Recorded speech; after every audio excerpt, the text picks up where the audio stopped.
The maid left a note in the prince's room. "You're in danger. Flee while there's time." The bell after Compline left the corridors shivering with silence. Even Versailles slept with one eye open. Claire knew those hours when the palace's grandeur loosened and the service ways owned the night. The stones breathed cold through the seams in the woodwork. A draught carried the smell of tallow and soap, laced with the faint tang of vinegar the scullions used to scour copper. She carried no more than a rag and a bucket, a candle stub cupped in her palm, the flames screened from sight by the curve of her fingers. She moved on the balls of her feet, counting boards that creaked and boards that did not. The passages behind the gilded rooms wound tight as thread around a button. She could reach any door in the wing without crossing the marble that courtiers adored. The sound reached her first as the shift of breath. Two men on the far side of a stretched tapestry, their words thinned by old stone. It was not a languid conversation. The rhythm had intention. Phrases rose like the edges of a map. Private supper. Draught, carefully measured. Aile de boeuf rotation at the half. She leaned her shoulder to the cold flank of the wall and let the sound settle. The tapestry, heavy with dust and woven birds, muttered against the stone with each small movement of air. She could not see faces. She did not need to. Men who planned used clean words. There was no gambling in their tone, no laughter, only the calibration of time. Her pulse steadied by choice. Panic broke things. Calm tightened them. She withdrew soundlessly, back through a slit black passage to a closet where broom handles thudded softly if you brushed them wrong. Inside, she pressed the rag flat on a shelf and dug with her fingers until she found the scrap she had hidden weeks ago.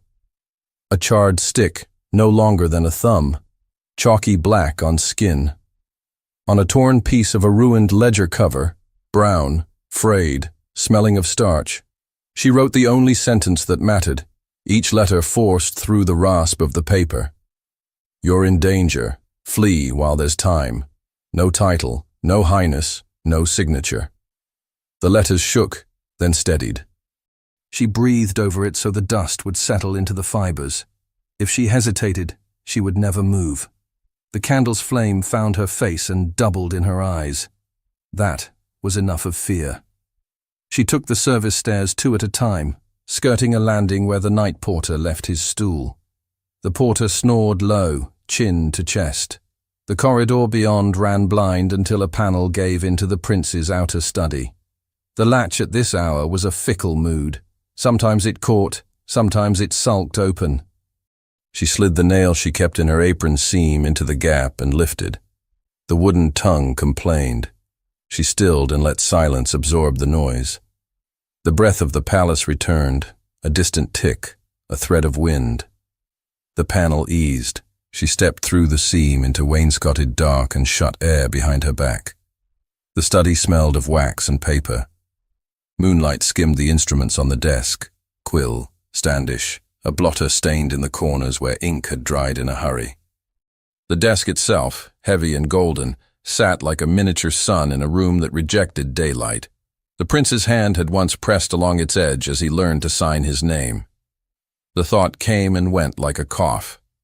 She laid the note in the center of the blotter, not tucked under anything, not hidden, seen.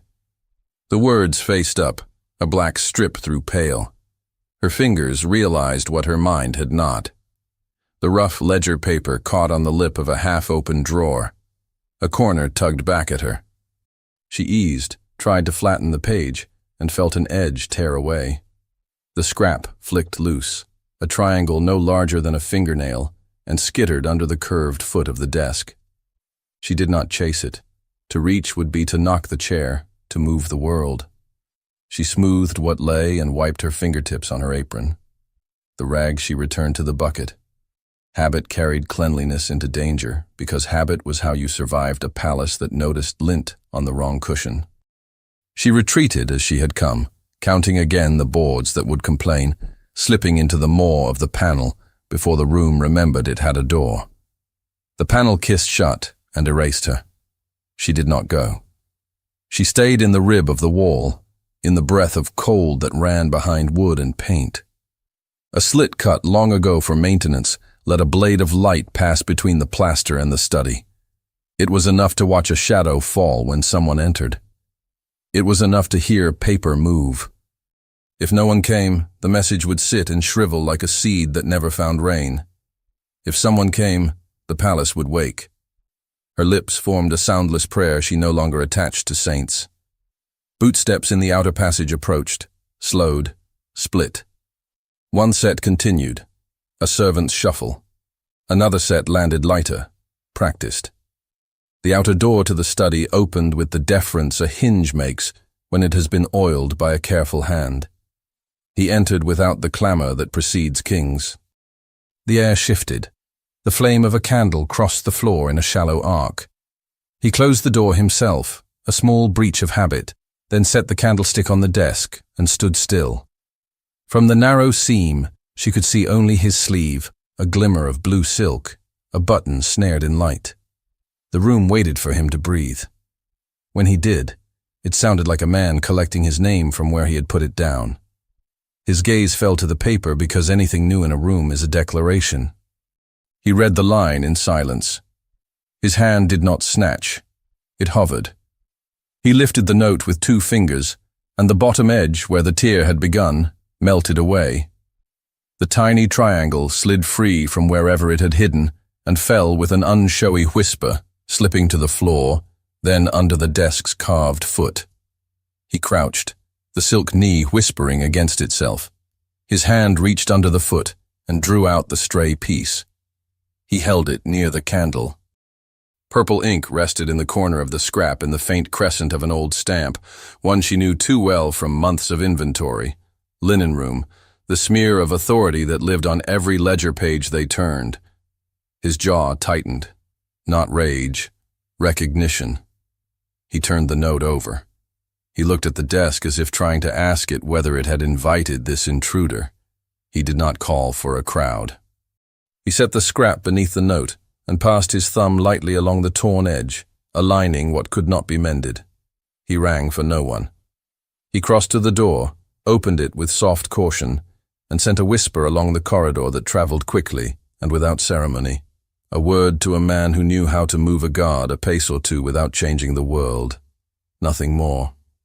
If a prince flinched, the palace turned that flinch into a fact that could not be contained. He returned to the desk. Candlelight stitched across his features and left them half-stitched. He read the sentence again, a single line that cut through everything taught to him about obeying the room. "You're in danger," he murmured, not as an echo but as a question pressed into air. His mouth closed on the rest. Flee while there's time. A command he had never been given because he was supposed to be the reason others fled or stayed. He lifted his eyes and let them rest on the paneling. He did not know where the shadow spaces led. He knew they existed the way one knows a river runs underneath a city. He had been warned since childhood that walls listen. He did not move toward them. He paced once, twice, the measured length of someone taught to keep the body's need for motion secret beneath well-cut clothes. The note lay on the gold, like a wound. He set the candle beside it, as if illuminating the threat could soften its edges. From beyond the door, a single knock, a breath of voice, a messenger trained to speak in phrases that did not panic households. The prince listened and let the information unfold like the slow unfurling of a fan. A figure had been seen in his wing during the forbidden hour. The man who spoke did not name a face, only a shape. He used the words he had been given, and no more. The prince nodded once. He did not ask who had seen what. He would know soon enough who loved the sound of their own warnings. He let the door close. He turned the note over in his fingers again and pressed it flat. If it was a trap, it was elegant. If it was mercy, it was desperate. He lifted the note to slide it into a drawer, then stopped, choosing instead to keep it where it had been placed. To hide it was to give it a guilty face. To leave it out was to allow the room to be honest. A breath of cold slipped across the floor. It came from nowhere, a candle could explain. She felt that same breath press her cheek. The wall held her by the back of her coat. Her lungs argued with her. Draw, hold, draw, hold. The corridor beyond the panel, her corridor, had gained weight. It was the weight of men, voices quiet and clipped. One belonged to a man who had not yet learned to wear authority in his throat. Another carried the tired patience of someone who had. The orders were precise. They would search the service passages nearest the prince's study first.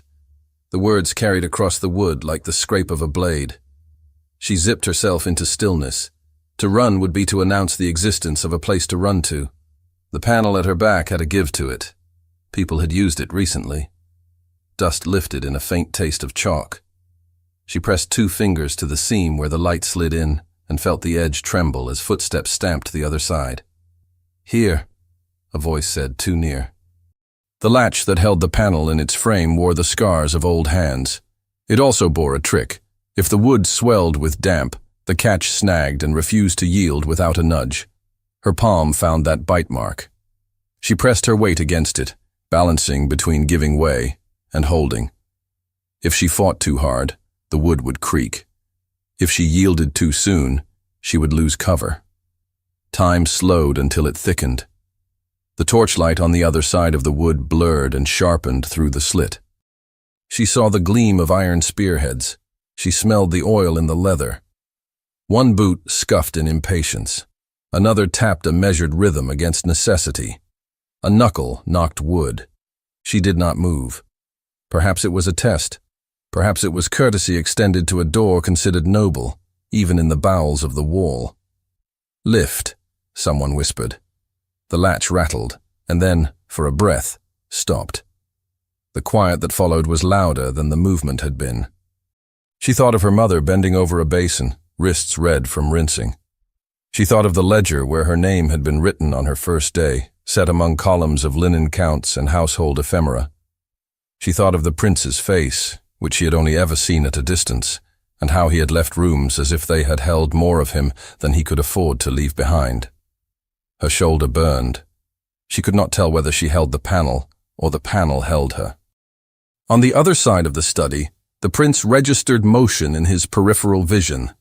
Not the spying motion of a servant with more curiosity than sense, the organized motion of the garde du corps when they carried a report. His hand left the note and found the edge of the desk. The familiar wood steadied his skin.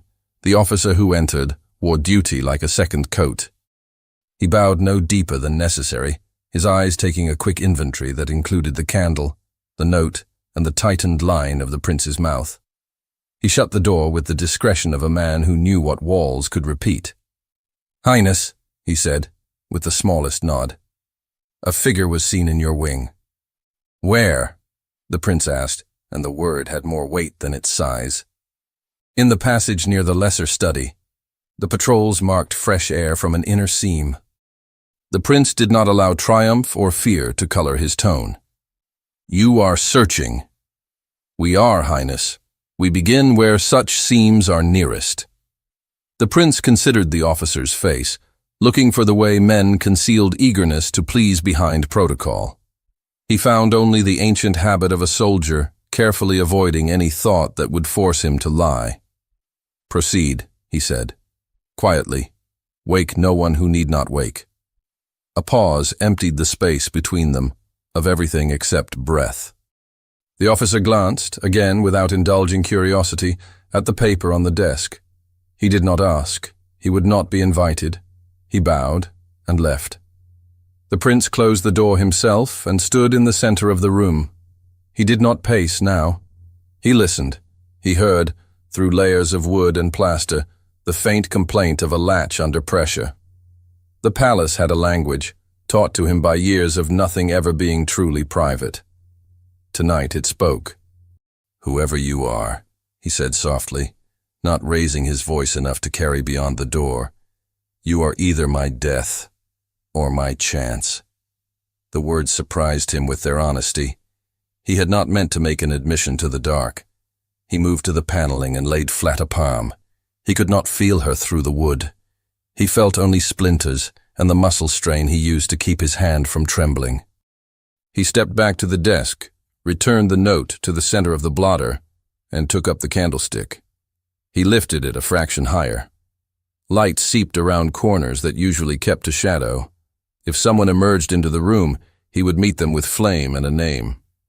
Outside, in the artery of the palace that ran just behind the wall, a guard hissed under his breath at the man beside him. Careful. Careful meant too much, and not enough. The hallway breathed. Claire closed her eyes and let herself trust the minute lesson the old carpenter had once taught the laundresses, bored with mending broken handles. Woodlikes angle more than brute force. She shifted her weight along a line that let the latch hold without declaring war. The holding could not last. The patter of orders grew near, passed, returned. More boots. A third voice, lower. They would not give up on the first refusal. They would listen, and when listening failed, they would test, and when tests failed, they would insist. Inside the study, the prince heard a second set of steps coming faster. He knew the cadence of urgency migrating toward command. He had chosen quiet. The night had chosen necessity. In the pane of the window, the small flame of his candle looked like a star trying to speak to a storm. He placed the candlestick down with a care that contradicted the chaos he felt. He could not shout. He could not run. He could only prepare to make his face unreadable and his voice lawful if someone who should not be in his room suddenly was. He felt the decision settle over him like a cloak he had been wearing since birth. He would protect the warning, even if it led men straight to the person who had brought it. He would not be the prince who tore apart the hand that had tried to save him, even if the hand belonged to someone the palace would call disposable in the morning. He drew a breath, the sort you draw before stepping into a public room. He looked at the door that led to his bedchamber and considered for a heartbeat locking it, then did not. Locks rattled when tested. Noise was the enemy of dignity. The seam at the edge of the panel on the other side of the wall quivered. The guard's hand found the latch.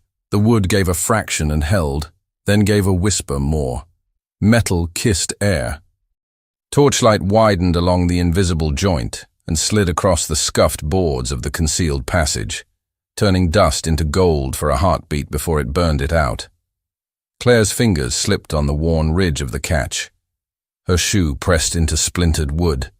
Her breath caught and would not release.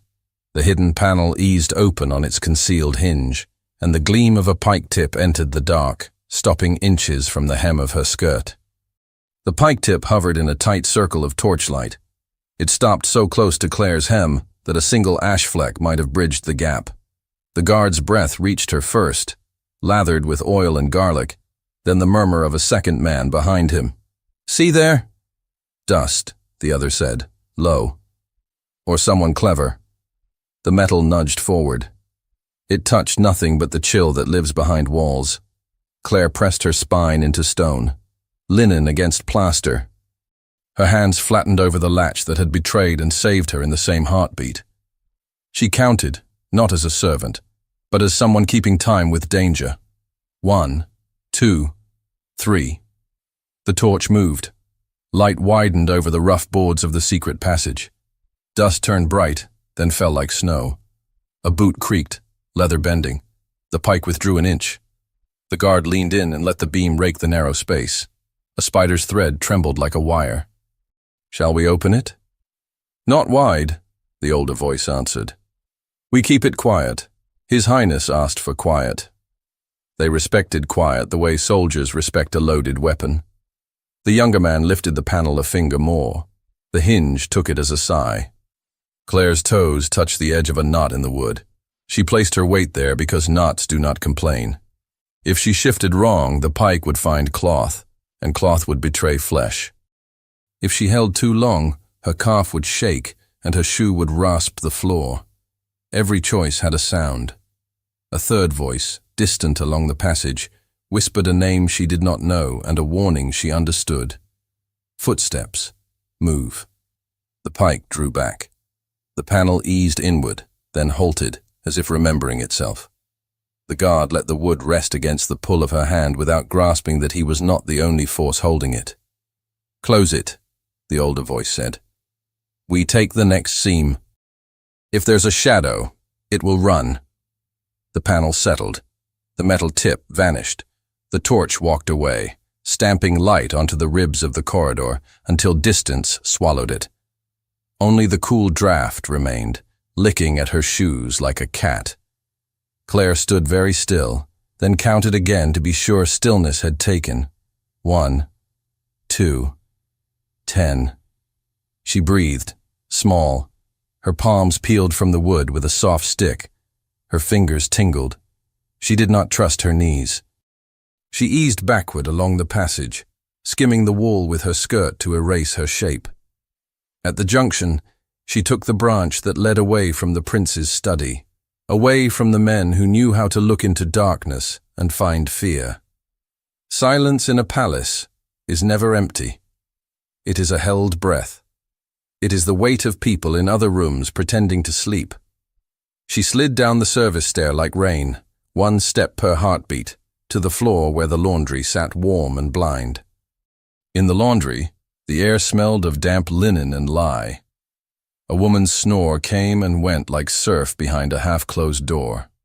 Baskets leaned like tired beasts. She set her rag where it had been meant to be all along. She dipped the end into a bucket to dampen the soot marks on her fingers. The soot did not entirely leave. That was fine. Work disguised everything. A bell chimed somewhere distant. Not a court bell. The small bell that keeps servants in rhythm with a house that eats hours. The night retreated. It did not break. It bent and kept bending until it became morning. The light reached the service windows like a pale apology. Claire wrung a cloth and watched steam coil. Hands moving, mind elsewhere. That elsewhere was the desk she had seen for the first time with a candle's proof. The gold, the blotter, the sentence lying on it like a cut.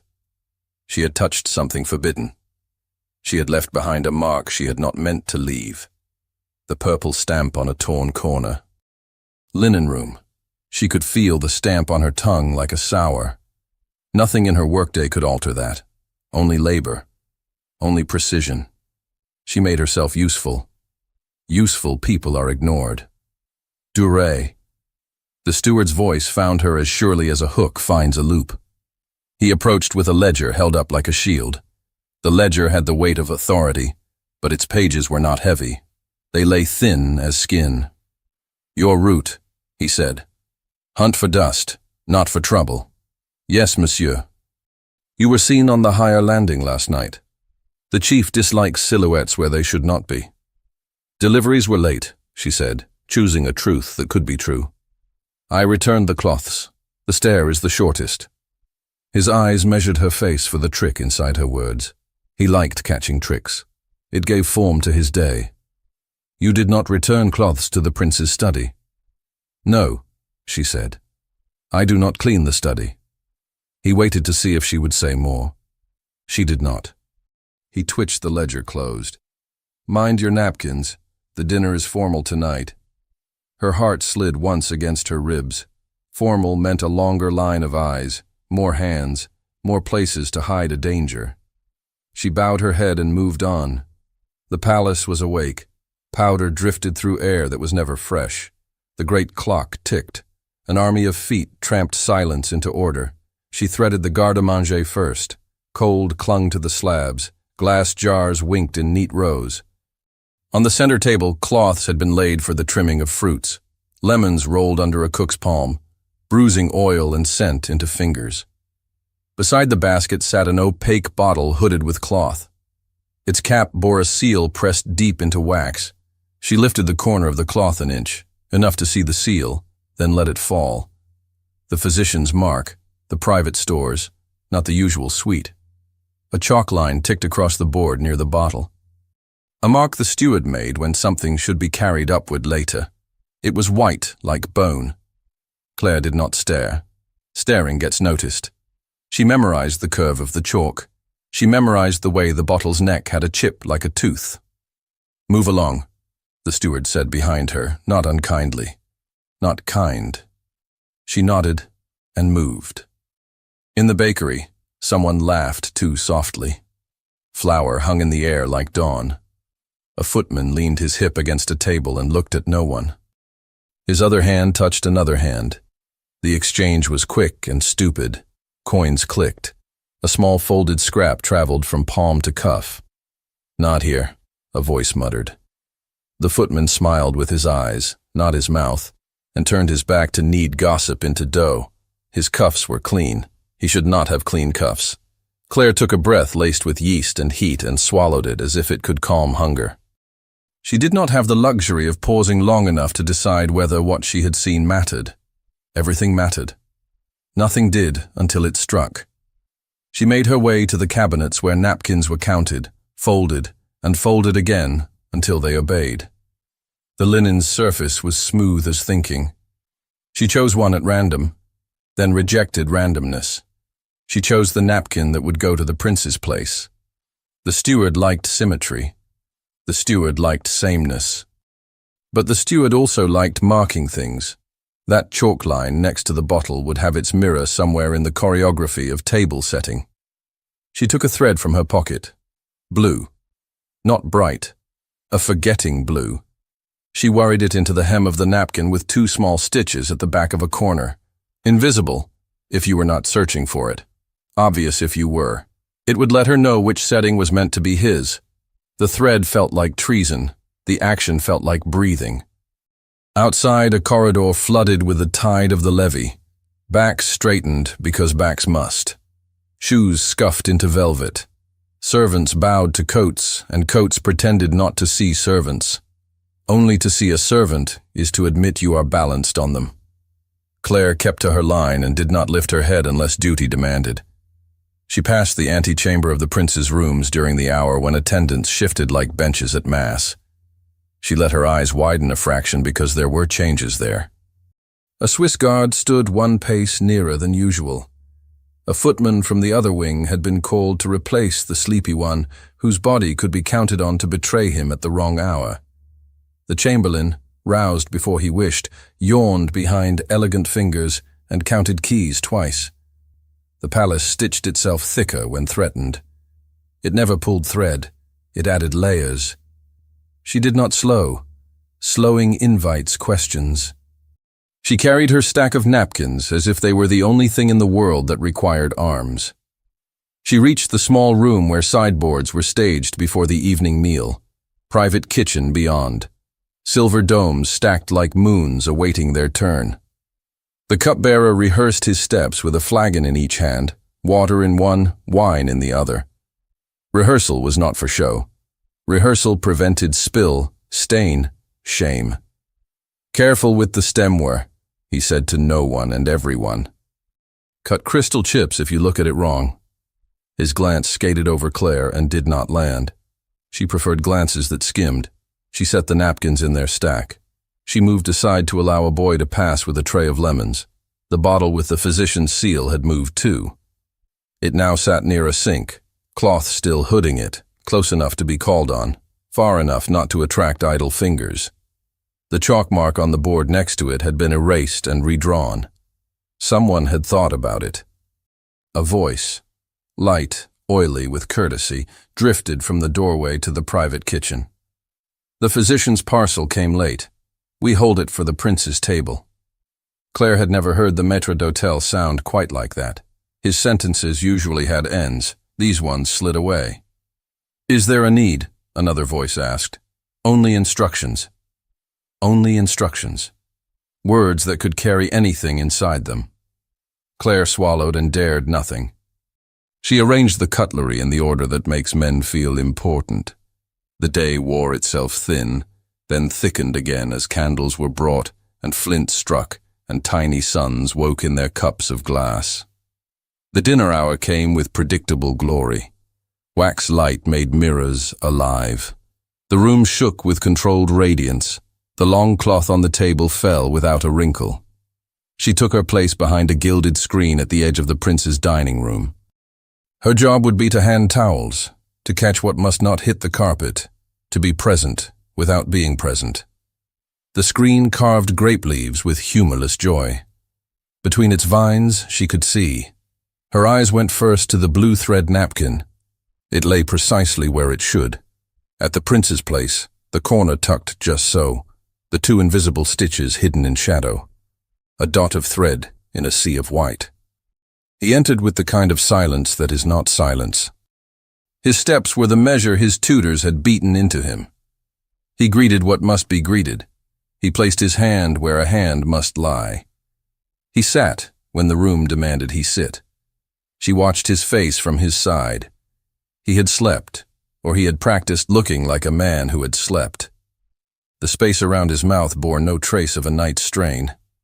Only his eyes, when they lowered to the table, changed. They hardened a fraction, and the fraction was enough to read if you had ever looked at men who carry more than a tray. The cupbearer approached in his measured arc. Water, wine, the ritual's spine. "Wine, Highness," he said, voice pitched to respect. Nothing more. The prince gave the nod that meant yes to wine the way one nods to rain. The cupbearer tipped the flagon. The wine fell in a slim red rope. The crystal answered with a faint, clean sound. He set the goblet on the table before the prince, with the precision that keeps lives from changing. Claire watched his hands. They did not tremble. She watched his eyes. They did something a perfect servant's eyes never do. They flicked left, quick, a fisherman's glance to a line. Where? To whom? To what? Her gaze tracked the flick, hit the edge of the sideboard, found nothing to call a crime. Then she returned to the stem he had just released. A thumbprint fog faded on crystal. Marks mean hands. Hands mean people. The prince reached for the goblet. He did it the way he had done it 1,000 times, which made the action more dangerous than any clumsy grasp. Repetition is a mask. It hides nerves. It hides traps. Claire took one step forward behind the screen, just enough to be ready, not enough to announce herself. The steward hovered near the door to the private kitchen, practicing the art of being present and absent. The maître d'hôtel stood 5 paces in, the perfect axis of a room that loved axes. A footman shifted weight, back foot to front, to ease a cramp. He winced. He swallowed it. He looked at the floor. Claire traced a path between the bottle in the garde-manger, the chalk, the napkin, the flagon. The line was thin and taut as a violin string. One note, and it would sing. The goblet in the prince's hand tilted. The wine gave a mirror to flame and stole it. She saw then the smallest wrong thing. The flagon the cupbearer had used wore a smear at its neck where the cloth had not quite polished out a mark. The mark matched the chip she had seen on the physician's bottle. Not the same object. The same fingerprint of handling. The same hands had moved near both. Her body moved before her mind permitted it. Reflex born in a corridor where survival depends on being ahead of sound.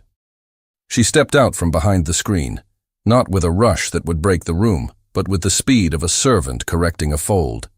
A correction is permitted. A correction is invisible. In that breath, a boy carrying a dish passed in front of the prince, giving her the cover of motion. The cupbearer turned his head an inch, as if he had heard a fly. Claire's hands lifted and hovered at the edge of the prince's place. She would not touch him. She would not touch what he held. She would touch the base of the goblet, as if to steady it against a wobble. The prince's wrist bent. He brought the rim toward his lips. "Careful," the steward murmured from the door, to no one and everyone, too quiet for a man at table to hear, and just loud enough for a woman behind a screen. Her heel pressed the floor. Her weight shifted. The room narrowed to the circle of crystal, the arc of a hand, the fine line of a mouth. The edge of the goblet tilted and glimmered a finger's breadth from the prince's lips as Claire stepped forward, one pace too late if she had misjudged by even a breath. The base of the goblet met her fingers as if it had always been her duty to steady it. The crystal's foot turned under her thumb. The prince's wrist paused. Not enough to be noticed, enough to be felt. "Forgive me," she said, almost not sound at all. A wobble. Her other hand rose with the twin goblet from the sideboard. Same cut, same weight. She let the boy with the steaming dish cross between her and the table, the moving screen she needed. The switch happened in the space a breath needs to become a word. Her hand left one stem, her other hand delivered the twin.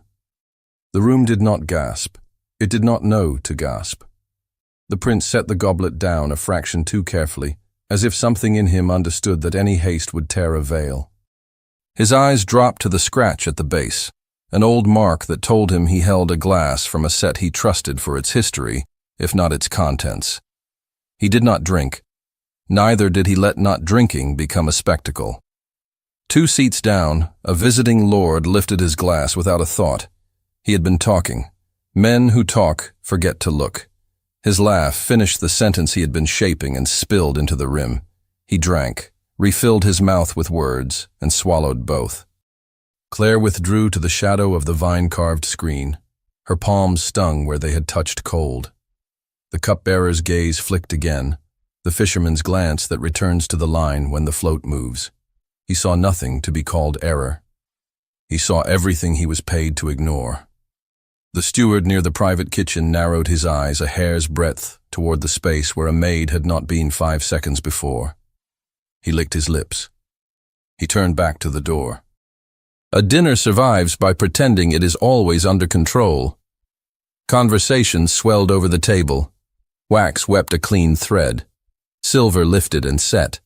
The visiting lord's hand shook once, so small it might have been the consequence of an over-salted dish. He put his knife down with careful grace and reached for his napkin. The napkin missed his fingers. It was the kind of mistake tired men make.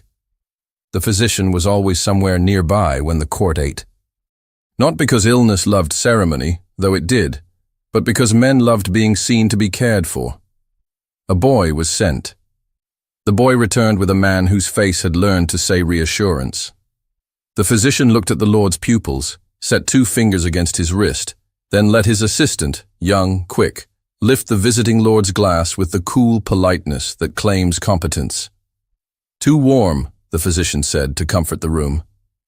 "Air," the maître d'hôtel chimed, as if air could cure dignity. The assistant kept his face bored. Bored faces move unnoticed. He tilted the goblet, as if to pour what remained away, and instead let the dregs slip into a small vial that had been waiting under his cuff. His hands returned the glass to the table. His eyes did not meet Claire's. His eyes did not meet anyone's. The visiting lord rose with help. His mouth tried for a smile that did not trouble his eyes. The physician murmured, "Humors unbalanced, a long day, too quick a swallow on a tired stomach." The phrases fell like cushions under a trip. The room fell back into its calculation of light and cutlery. The prince ate with the measured appetite expected of him. He did not touch the goblet again. His gaze, when it moved like a hand under a cloth, present, unseen. Claire's knees shook once and then obeyed. She did not watch the lord leave. She did not watch the assistant tuck the cork into the vial. She watched only her blue stitch glint and then disappear under a fold, as if what she had done could be tucked away so easily. When the last course had been lifted and the room began to breathe like a body released from lacing, the steward approached the edge of her screen. He did not step fully behind it. He stood in the open, where witnesses are best collected. "You left your station," he said, not loud. "A napkin slipped," she said. "Which?" His eyes slid to the napkin stack. A quick count without appearing to count.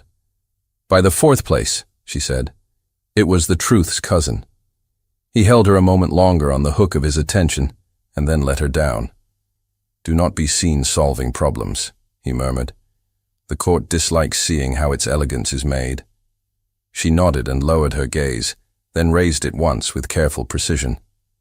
Across the room, the prince's head was tilted slightly toward his own thoughts. When he rose, it was with a stillness that made other men copy him without knowing why. He looked, for the length of one steady breath, toward the screen, not toward her, toward the space she filled. The look was neither permission nor denial. It acknowledged a balance that had tilted and righted without breaking. The dining room emptied into corridors where voices changed shape. Laughter flattened. Talk grew practical. Servants emerged. Silver domes nested. Plates clacked softly in stacks. She moved with the flow, a thread in a stream of threads. The private kitchen received its emptied platters. The garde-manger cooled to its coolness. The bottle with the physician's seal was gone from its place by the sink. A smear of chalk dust marked where the line had been. Her hands found towels and work for hands to do. Work cleans feeling out of limbs. A page darted past with a packet held so delicately it might have been a baby or a bomb. He took the short route toward the prince's rooms, the one courtiers feigned not to notice. Claire stepped aside. The page bandied no courtesy. His face wore the bright importance of someone told to carry something he did not understand. She curved into the servants' passage that runs near the gallery, where the walls reflect light back on itself. The sound there has a different reverberation. It catches confessions and holds them. "Wait," a voice said behind her. Not harsh, not formal, not to be ignored. She turned because turning is safer than refusing. He stood at the mouth of a narrow antechamber, a space for chairs when chairs are not invited into a more important room. The candle he held threw an oval onto plaster. He did not step fully into the service passage. He remained where he could claim to be accidental, if an eye more important than his found him. "You," he said. A word that contained the evening and offered none of it to be spoken. She set her hands at her sides, because hands declare loyalty by what they hold. Highness. The title was a shield, also a distance. He lowered the candle a fraction so that its light would not drag others toward them. "You were behind the screen. You were not meant to be in the room." "I was meant to be useful," she said. "How did you know to be useful now?" Something in his face softened at the edge, not the mouth, the eyes. He was a man trained never to flinch in public.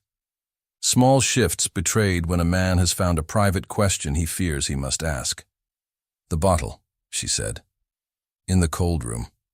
Marked for your table. Marked as medicine when no illness has been named.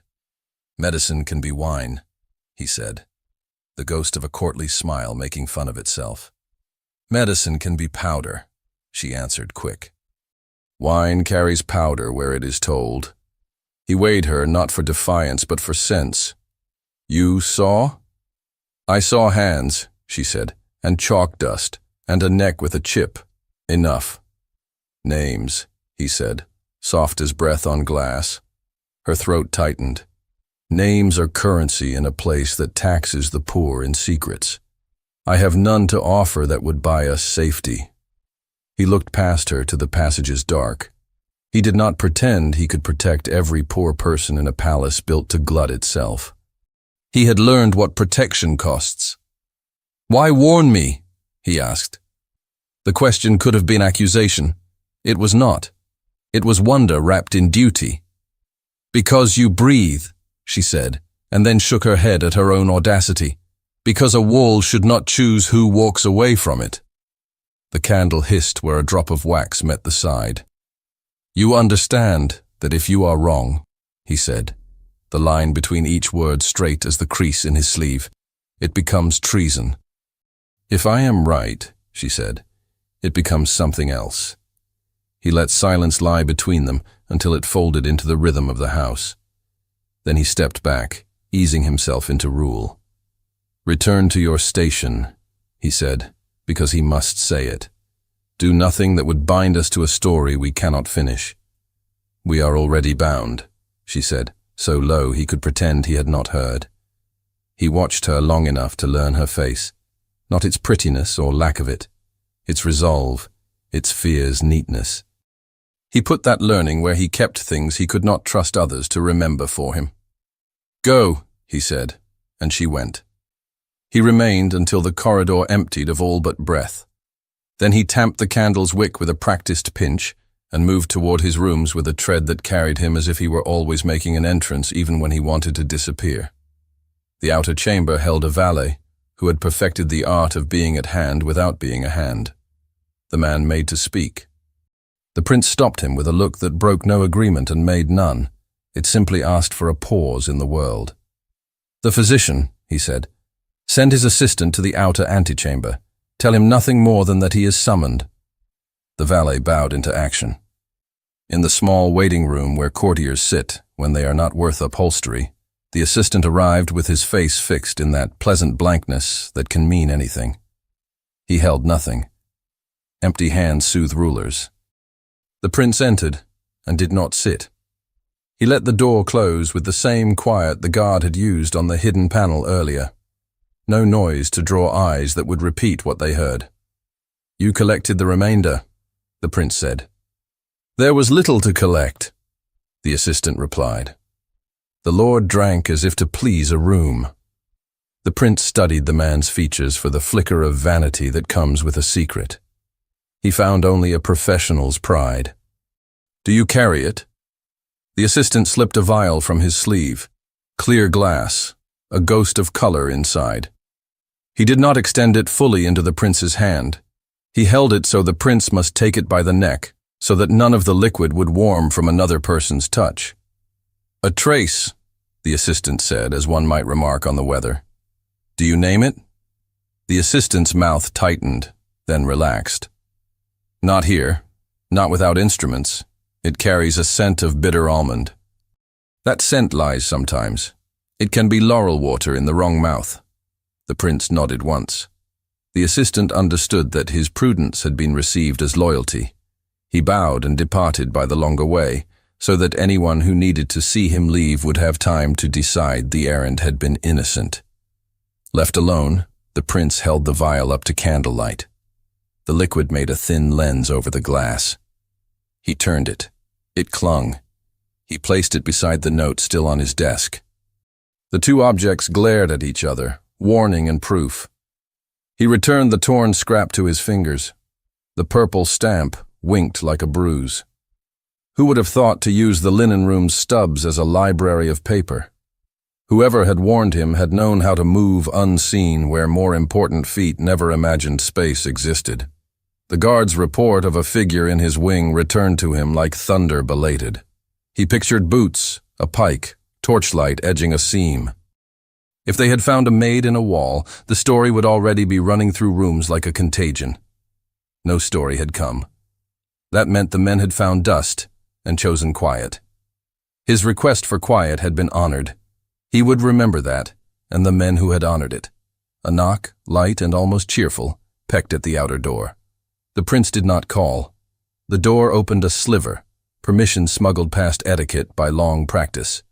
A page slipped in with a packet cradled in both hands. "From the king's secretary," the boy murmured, thrilled to be required, terrified to be noticed. "He begs a signature." "At this hour?"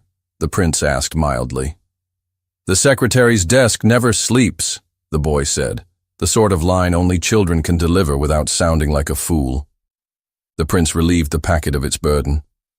"Go," he said, and the boy went, already rehearsing how he would tell about not being made to wait.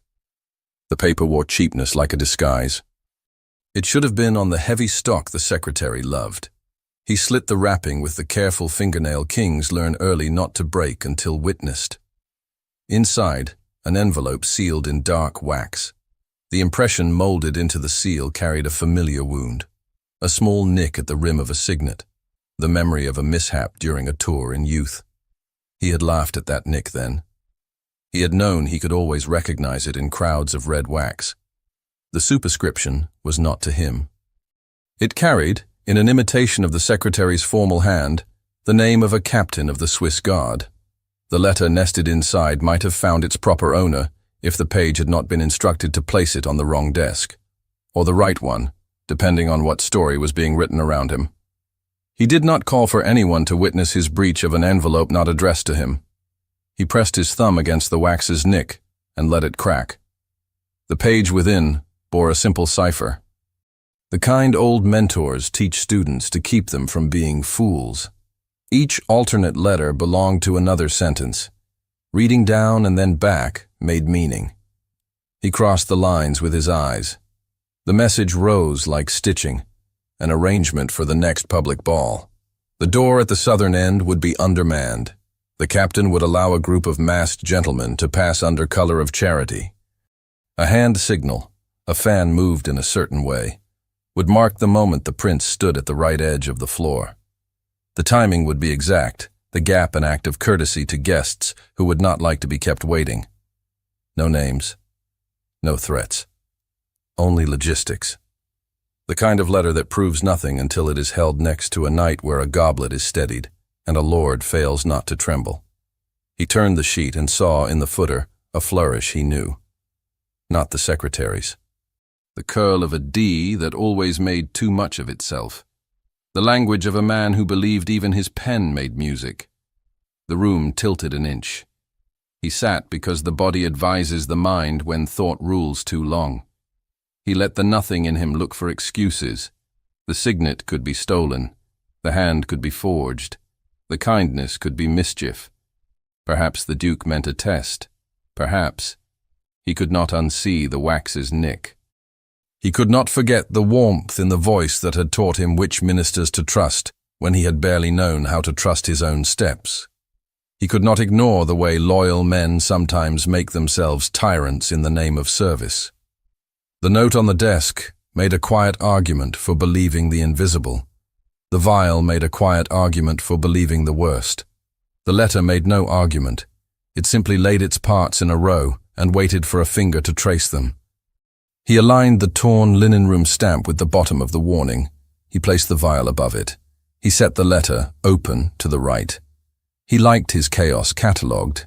He needed it to be if he was to carry it into rooms that punished any man who allowed feeling to sit on the surface of his voice. The latch of the inner door slipped and caught. It was a genteel sound, the rehearsal of a visit.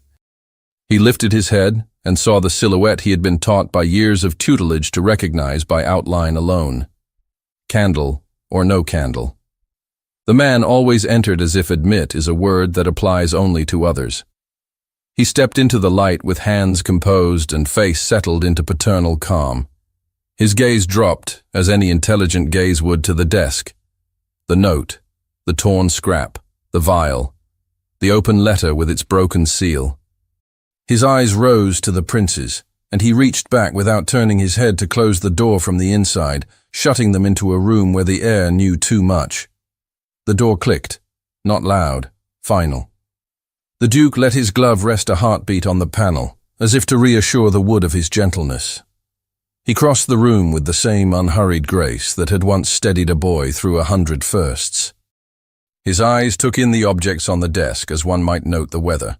The note, the torn scrap, the vial like a small eye, the opened letter with its broken seal and its handwriting that had learned how power curls a stroke.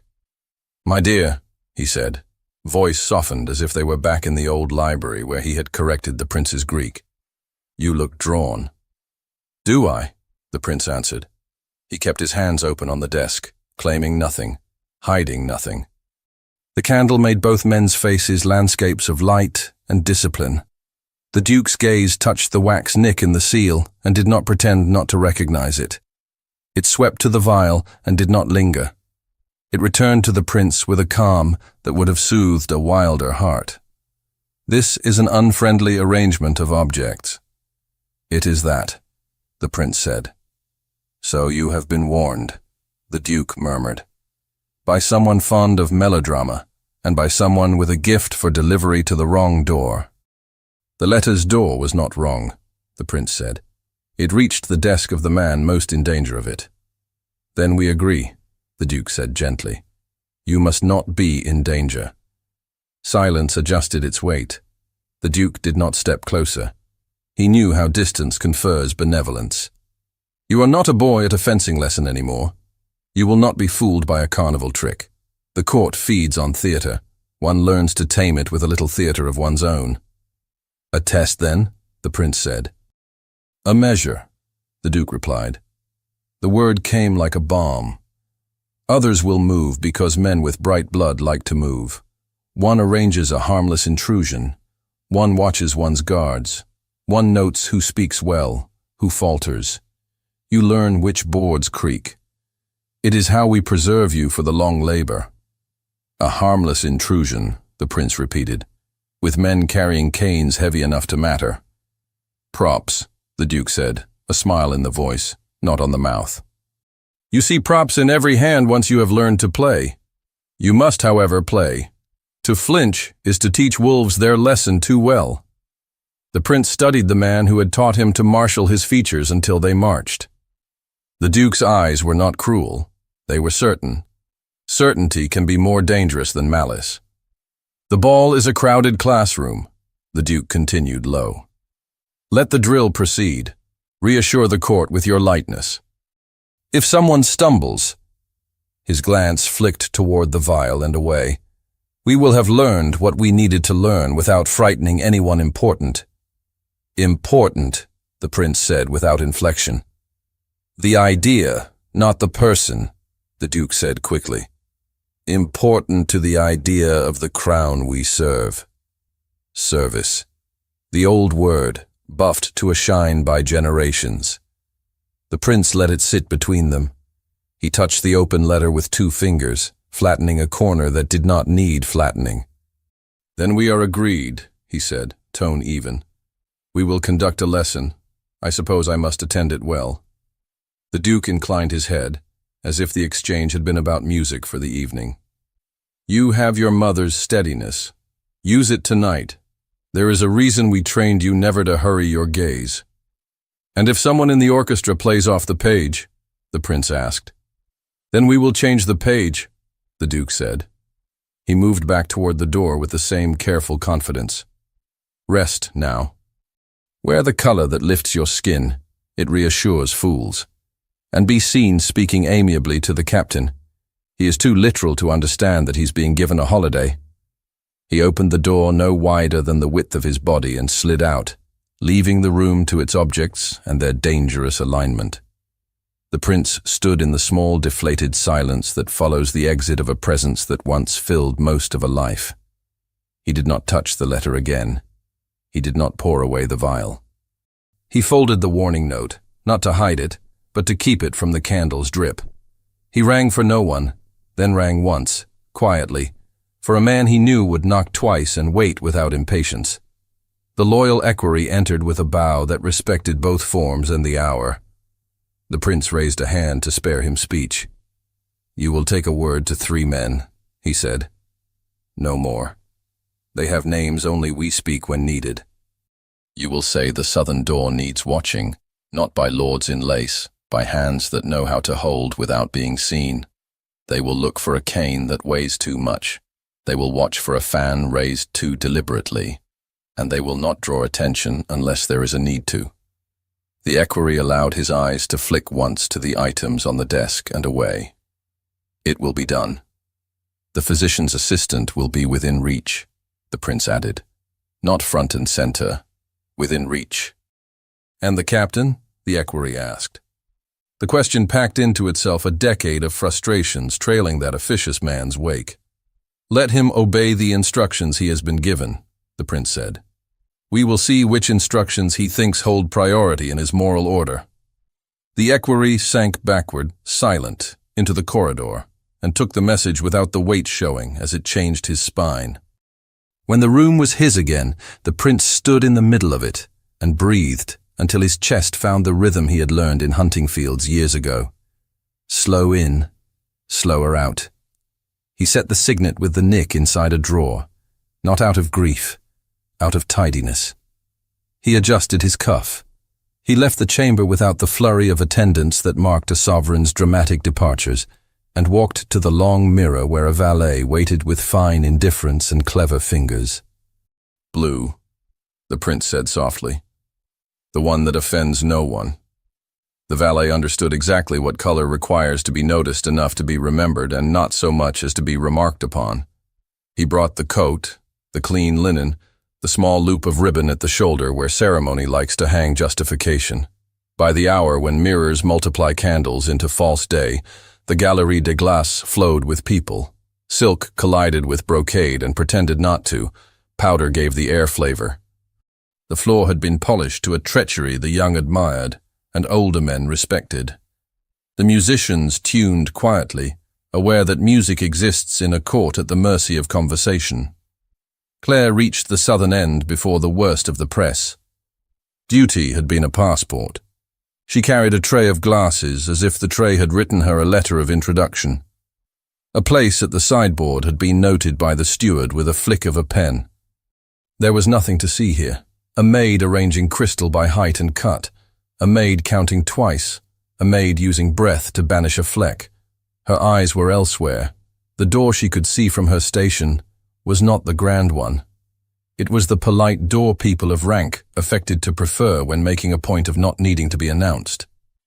2 guards held their long halberds with the ease of men who have been taught that ease intimidates more reliably than bark.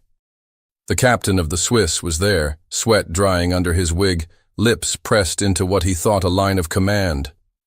She watched the angle of his shoulders, the way one watches for a clock to strike. Shoulders tell the truth before mouths do. A ribboned group of children sang near the opposite end in thin, sweet voices, a charity gesture beloved because it costs little and photographs the heart in flattering light. The court turned toward it. That turning thinned attention where she stood. She did not look at the prince when he entered. She felt the room inhale and knew he had, because rooms tell you when a center has walked into them. He was where he was supposed to be, light caught in the harmless sheen of his coat. The Duke floated beyond him like a benign planet, orbit chosen to appear natural. Claire adjusted a goblet at the edge of her table that did not need adjustment. She monitored the guard pattern. At the appointed quarter hour, the captain made a tiny, ridiculous gesture as if shooing a fly. His men stepped 2 paces outward, courteous, useless, unless one means to leave a seam. The seam opened. It was small seams flood ships. 3 men in masks moved in a knot thick enough to be innocent. Their coats were unremarkable in exactly the way remarked things contrive to be. One carried a cane topped with a polite knob, carver's work disguising mass. The cane's ferrule struck parquet as if testing its own theater. The men entered under the tide of applause that followed the children's last note. Applause covers many intrusions. Claire moved her stack of clean napkins a finger to the left. She had to pretend to be small to see what mattered. The masked men positioned as if to admire a mirror. The man with the cane turned his body half away, shielded by a companion's broad back. His hand traveled to the fob at his waist and lifted it. The fob tugged. A latch kissed open. The cane's ornament rotated. Her breath did not quicken. It sank. She took 2 steps around the end of the sideboard, with the absent-minded swiftness of someone catching a fresh glass for a guest she has seen too late. She cut a clean path between 2 talking ladies without snagging a hem. Across the vast brightness, the prince was counting. He had placed himself as the letter had predicted, the southern edge, where men with obligations can be found by those who seek them. His ears divided sound into threads, musicians beginning a well-mannered minuet, the low conversation of ministers who all but hid their own whispers in their palms, the murmur of the Duke's voice sliding kindly over a junior courtier's nerves. He saw the captain move his men in what could be defended later as a kindness to the charitable group. He did not look directly at the door. The muscles of his face were at school. The muscles in his hand, by contrast, flexed against the satin of his glove. Keeping hands relaxed is work no one applauds. A woman across the room raised her fan and made an artless flourish that would have been nothing on any other night. He saw it because he had been told to see it. He turned a degree as if admiring a chandelier's cut. In the mirror within a mirror within the mirror, he saw 3 men not admiring anything at all. The friend with the broad back completed his sheltering turn. The cane lifted, the knob twisted and came free. Beneath, a slender tube gleamed oily, catching candlelight like a fish just before it breaks water. The hand at the fob tightened. The triggering movement would be small, a lover's touch. He did not move. Claire reached the sweet spot where one body may nudge another in high society without becoming an incident. She let her thigh bump the cane-bearer's elbow in that exact, invisible pressure servants learn in crowded rooms. She apologized under her breath as if the fault were hers by nature. The gentle shock skewed the tube a hair to the left. The pellet lifted from the tube with a hiss no one but the man holding it could hear. It flew not toward the prince's ribs, where a dart can find skin under buttons, but toward a sconce, where two beeswax candles flirted. It struck bronze and spat a snake of smoke that bit eyes and stirred the room's temper into a draught of confusion. The prince moved on the air more than the floor. He took one step deeper into the open, into light, into sight. It had been agreed that the lesson would end without a scene. The scene had offered itself nonetheless. He raised his voice not by volume but by clarity. "Gentlemen," he said, and proclaimed nothing. He let the word do the work. The loyal men he had placed moved with the confidence of an instruction that has been truly understood. Two closed from the left. One tripped the cane-bearer's ankle as neatly as if he were checking a horse's hoof. The cane struck the floor. The hidden mechanism popped free with the eager relief of springs. It lay opened like a throat on the parquet. The second man seized the wrist with the fob, twisting not as a soldier would to dislocate, but as a valet does when he removes a ring from a drunk man's finger, quick, efficient, inevitable. The third palmed the pellet that had not flown and tucked it into a paper already waiting. The captain of the Swiss strode toward the gap he had made with a face arranged to appear indignant. "Your Highness," he began. Piety laid over offense like icing too thick. "Attend to your post," the prince said without looking at him. He bent and took up the cane himself. The inner tube was slick with something that left the fingertips faintly mordant. The physician's assistant, hovering exactly at the distance requested, stepped forward and, with the courtesy of a man asking to borrow salt, extended a strip of paper. The prince allowed the assistant to swab the residue. The young man lifted the paper to his nose and did not speak the name of what he smelled. He glanced once at the prince, and that glance said enough, danger barely masked by a fashionable tincture. Masks came off under the firm hands of loyal guards. Faces emerged like bad memories. One man pulled free a second, smaller weapon, a blade trimmed for the inside of a sleeve, and found his wrist already caught. The ribbon in his pocket slid to the floor. A courtier's wife, nearby and too wise to pretend she had seen nothing, recognized its stitching and whispered to her neighbor that such ribbons had passed through the Duke's secretary's hands all week, under the pretense of organizing donors for the children's choir. The Duke did not bolt.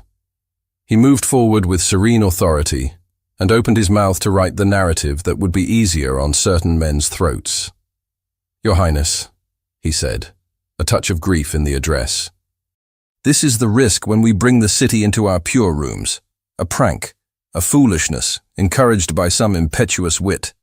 Let us not humiliate the crown by—" The prince lifted his free hand, palm toward the older man, a student's gesture to a master, and that made the check subtle and devastating. He opened his other hand and showed the room a small circle of wax. The nick at its rim caught firelight like a star. He did not name the seal. He did not need to.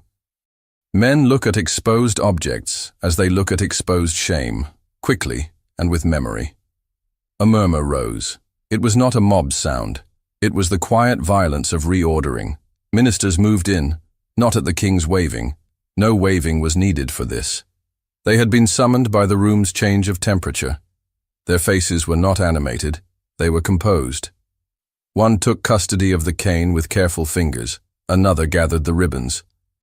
A third addressed the captain, in a voice that would read a man's last confession without blinking. "You opened a gap." "I obeyed an order," the captain said, honest with the pride of small men who believe obedience absolves judgment. "Whose?" the minister asked. The captain's mouth moved. The Duke spared him the humiliation of saying the name. "My hand wrote a drill," the older man said, eyes falling for the first time from certainty to something like acceptance. "If the instrument had no music in it, who would have blamed me? If it was loaded when I imagined it empty, then perhaps I have been too generous in trusting men's amusements." "You are generous," the prince said, and let the word sit unsweetened. He handed the ministers the letter without dramatics. He lifted the cane and its small, brutal heart. He did not direct accusation at the Duke. He laid fact on a table surrounded by witnesses, skilled in sharpening fact into procedure. The physician's assistant, having secured the samples, bowed a small bow that did not presume to take credit for timing. He stepped back into the seam of the crowd and became a face again, one among many. Claire had moved from the sideboard to a position just behind a pillar when the smoke coughed up. She stood very still there, a woman hiding in plain sight as always, but newly visible to anyone looking for the person who had moved where she should not. That is the cost of stepping between a mechanism and a body. A steward's eyes found her, catalogued her, and wrote, silently, either a reprimand or a commendation she could not read. The masked men were led away without spectacle. Their masks dangled like wilted flowers in the hands of soldiers who knew better than to bruise a scene. The captain placed himself behind the ministers as if their shadow might cancel his shape. The Duke folded his hands in front of him and looked down at them for the first time that night. He had not lost all his grace. He had lost enough that the room inhaled differently. The prince turned in a slow radius, meant to meet eyes without creating an audience of any one man. When his gaze found Claire's across the churned sheen of the floor, it held for a breath. It was not a rescue. It was not a promise. It was the exact measure of recognition allowed to a prince who had been instructed never to owe anyone anything. A thank you bent into a look. The music, abandoned on the staff, trickled back under the bow of a violinist who believed in restoring ordinary time. Conversation resumed in tatters, then wove itself. The ministers signaled that private interviews would replace public drama. Men who had allowed themselves to be entertained reshaped their faces into expressions of sober relief. A steward whispered to a steward. Protocol returned like a tide that had pretended it would not, and then inevitably did. The Duke stepped back into the cluster of men who would anchor him for as long as a man that weighty can be anchored before he must be untied. He did not plead. He waited, framed by the room's indifference. Claire returned to her station with the small, precise tread that tells a room the servant has not forgotten what she is. She felt heat on her cheeks and did not lift a hand to it. A pair of noble eyes followed her as if measuring wrongdoing as a novelty. Another pair followed her with something like gratitude, quickly hidden. The prince inclined his head to the musicians, to the wall of mirrors, to the idea that the court would spin again as if nothing had been threatened. He had done what he had to do without shouting. He had added a weight to the scale that had, until tonight, been loaded on the other side. He had not yet paid for it. He knew the bill always arrives. He looked once more to the pillar's shadow. Then he turned away, and the ballroom's glitter adjusted around him, accepting the shape of an evening that would be told tomorrow in whispers quieter than truth. The council room had morning light like a blade. It fell straight across the polished table, catching in the grain and the gold edges of ledgers. The ministers took their places in a choreography that looked like order and felt like siege. The prince came last, not to arrive late, but to allow the room to look at itself before it looked at him. A chair waited at the head. He did not throw his weight into it. He lowered himself as if the wood could bruise. The vial sat to his right, stoppered, clear. The seized cane's inner mechanism lay in a velvet-lined box, its ugliness tamed by cloth. The broken seal rested near his hand, the nicked rim a small scar in red. The letter lay open, lines calm in their treachery. He wanted the room to see the quiet of these things. Noise makes excuses. Quiet condemns. A minister cleared his throat. "Highness." "We begin," the prince said. He did not raise his voice, he placed it. "What cannot be denied will not be denied in this room." The Duke stood opposite, within reach of the light. He did not shrink from it. His face had arranged itself into something like patience. He looked, almost, like a tutor waiting for a pupil to make an error so he could correct it without humiliating him. That memory stung the prince more than any argument. "We have the object," a minister said, nodding to the velvet. "We have the arrangement of guards. We have the letter that assumed compliance. We have—" His gaze slid to the Duke, then back to the table. "The seal." "A drill," the Duke said, tone mild. a test of readiness, rehearsed too cleverly. Men intoxicated by the idea of playing danger without understanding the shape of it. I regret the indulgence. Who authorized indulgence? The prince kept his eyes on the letter, as if reading, though he had memorized it. I did, the Duke answered. He did not fidget. And if a hand beneath mine balked at being disciplined and chose to decorate the prop, then my culpability is negligence, not malice. Names, a different minister said, voice dry as paper. I will not trade boys to the gallows to be called loyal by a crowd, the Duke replied. They obeyed the shadow I cast. My shadow is mine. The room shifted. No one in it. Not even the prince could pretend that answer was cowardly. It was the kind of courage that ruins and saves men by turns. The prince let the quiet live until it threatened to become fog. Then he cut it. The captain opened a seam on order, he said. The men entered on order. The letter traveled sealed by hands that understand how to move messages through our house. What is rehearsed is not random.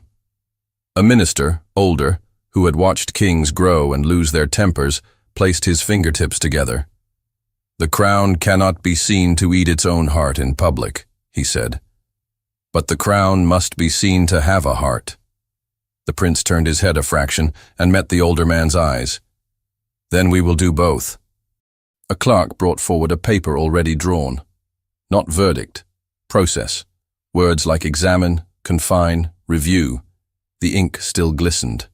The prince read enough to be sure it punished without blood. He signed. The scratch of the quill sounded like a hinge closing. The Duke inclined his head, accepting the enclosure of his world without theatrics.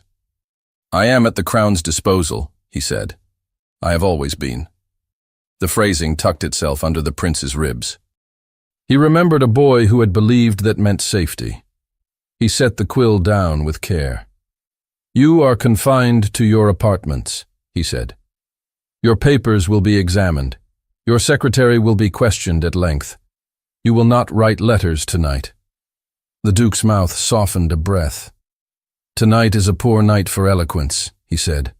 Highness, whatever story is written with my name in it, make certain it keeps you alive.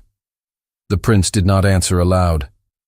The door opened and two men took position, not near enough to shame a great man, near enough to mark a boundary. The Duke nodded to the room that had been his stage and walked between them with a back so straight it denied the existence of hinges or age. The ministers uncreased themselves. The physician's assistant waited by the door, respectful, anonymous. The prince gestured. The young man approached, bowed, took the velvet box and vial to a side table, where an inventory would be made without mistakes. A minister cleared his throat again. Highness, there is another matter. He glanced at the list he always carried. A maid was observed near the southern pillar during last night's disturbance. The same maid was behind the screen at supper. Her proximity to the prince's person may raise comment. The prince kept his gaze flat. So will our silence. Do we censure or reward? The minister asked it as one asks about choosing a fork, calmly, aware that choice changes appetite. The prince folded the warning note once, twice, until it was small and strong between his fingers. We recognize loyalty, he said. We instruct discretion. We do not encourage spectacle. She will be protected from punishment and from envy. Draft how? The minister wrote as he was told and did not smile. There are pleasures in obeying a prince who knows what he wants that are different from flattery. Have the secretary read it in the proper place, the prince added. Not here. We will not bring a maid into a theatre for men. Highness? The older minister bowed. Respect, relief, a little pride hid under his courtesy. The crown had remembered to be gentle, and that gentleness would travel. The meeting ended by thinning rather than by closing. Men slipped away, swallowing their own words. The prince stood alone with the light blade and his breathing. He had not felt this weight when he hunted, or when he danced, or when he learned whole dynasties by branch. He felt it now, right behind the breastbone, as if his body had finally understood what his life was for. He pocketed the folded note. It was improper. It was necessary. He left by the corridor that did not announce departures. Claire's name lay open on the linen room ledger, as if it had been put there deliberately by a hand she could not imagine. The chamberlain sat with a quill, and an expression like a lid clapped on simmering milk. 2 ministers occupied the narrow room as if to prove the place could be filled with importance as easily as with steam. Claire stood with her back straight, not to display pride, simply to keep her lungs from crushing under nerves. The room smelled of ink and boiled cloth. A clock ticked from somewhere it had no business being. The chamberlain did not waste time on scolding. He folded his own hands together and glanced at the older minister, who nodded. "The prince has directed," the chamberlain said, "that the maid Claire Duret in recent days demonstrated steadiness of mind and hand in the face of an incident that might have injured the crown." The younger minister corrected gently, "Harmed. We will not name injury where it did not land." "Harmed," the chamberlain said, and added careful. "She has preserved decorum and prevented greater disturbance." Claire's fingers knit themselves against the corse of her apron. "I did my work," she said too quickly, then slowed. "I wished to do no harm." The older minister watched her, as one watches a candle, happy if it burns, unhappy if it flares. Work sometimes looks like interference to those who dislike seeing it. Regardless, His Highness has directed that you not be censured. You will remain in your station. Additionally, he glanced to his left. The secretary of the prince unrolled a small strip of paper. A modest pension will be paid to your family while you continue in service. It will be explained to no one who does not need explanation. Claire's breath left and returned in the same shape. The words did not lift her. They set her down somewhere safer. "My family," she said, and the syllables felt heavy enough to dent the table. "To be administered through the steward," the secretary added, voice neutral. "He too has been instructed about discretion." The chamberlain picked up his quill. "Do you wish to add anything?" Claire lifted her head. The trim of the minister's cuffs caught on her sight. The room was too small to hold the bigness of what she wanted to say, so she made it small. "I saw something wrong," she said. "I corrected a place setting." The younger minister's mouth twitched. "So be it," he said. "Correct places if you must, but only as noiselessly as you have." "Yes, monsieur," she said. The secretary set the written notice on the table, signed with the sharp, elegant loop that signaled a prince's words without making him a witness in the wrong way. The chamberlain pressed sand and blew gently. The action carried a strange tenderness. He was covering the wet with something clean so it would not smear. "You may go," the older minister said. Then, unexpectedly, his voice softened a degree. "Take care of your hands."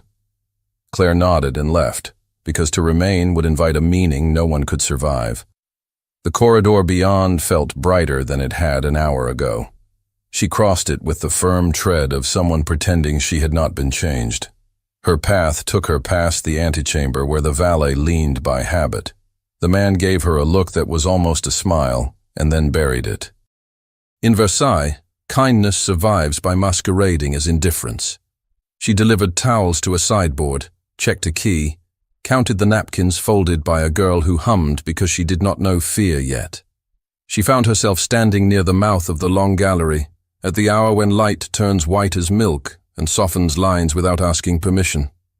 She did not have reason to go there, but she had destination stitched into her feet in ways her mind did not yet dare to name. He was there, at the window, with his hand resting on the sill, as if testing whether it would bear something heavier than elbows. He did not turn at once.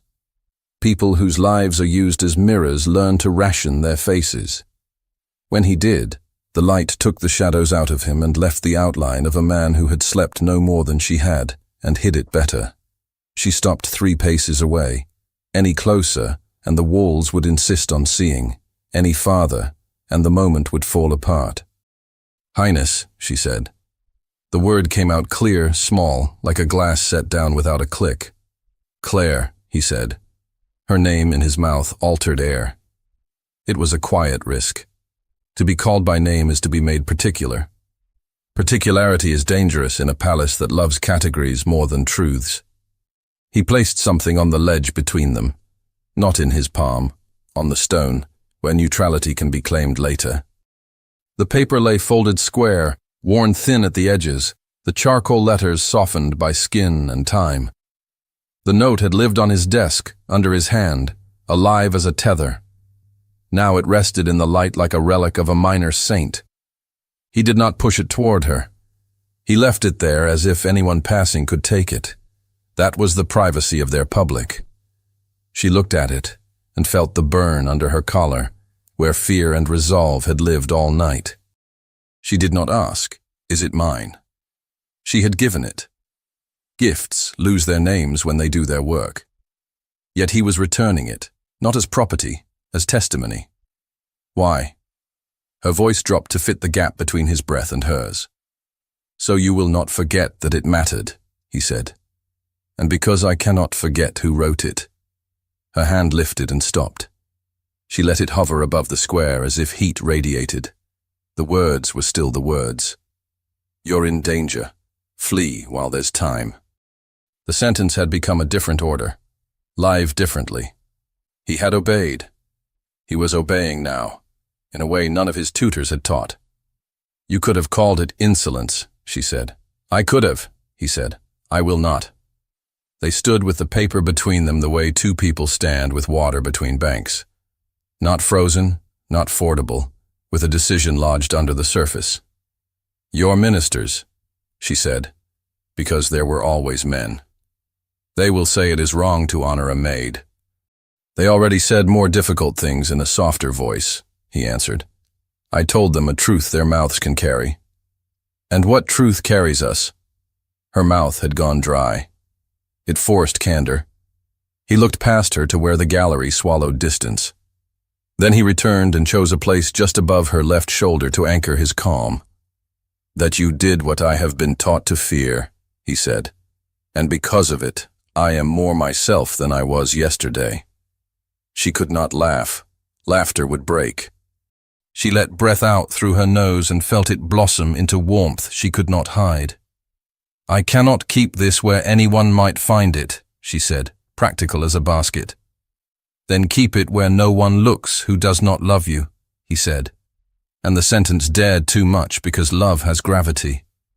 It fell between them and did not break them. She took the note with a lift like prayer. She folded it again and slipped it into the seam of her bodice, where the cloth doubled thick and lay close to skin. She did not hide the act with panic. She let him see where she placed his relic. That was its honor. "Will you ask me to do more?" she asked. The word more meant a dozen kinds of risk. "I will ask you to live," he said. "Near me enough that I remember courage does not need a rank to make sense. Far enough that I can still meet the eyes I must meet without choking on my own honesty." "That is a narrow path," she said. "It is the only one we own," he answered. He did not reach for her hand. He let his own rest on the stone, his fingers splayed, the space between his thumb and forefinger a small harbor. She laid her palm on the ledge near his, not touching. The distance burned. The lack soothed. Anyone passing would see nothing. They would feel, if they were the sort to feel through air, a current moving where air should be still. "Do you regret it?" she asked, quiet.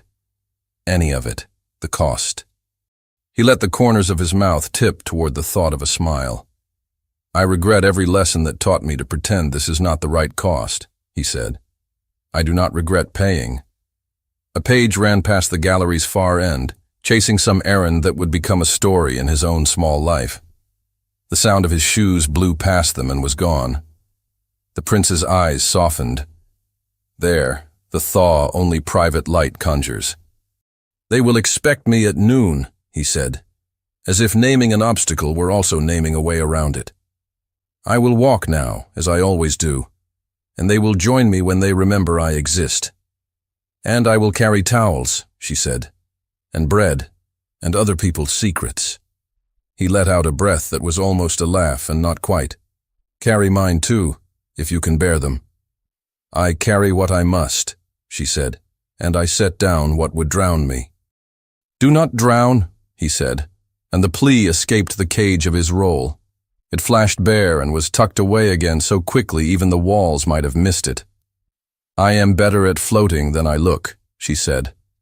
And this time he did smile, small and fierce, the sort reserved for victory no one else will be allowed to name. They stood until silence became a shelter and not a task. Then he straightened, the old posture rising like a tide over a rock that would not be moved. "When you pass this way again," he said, "look, once. I will be there when I can.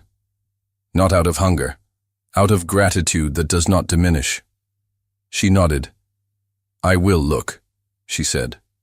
"Once." He stepped away from the window, and the line between them softened without vanishing. He walked down the gallery with the stride the court recognized, and the softness they did not. A valet fell in behind him at a decent distance.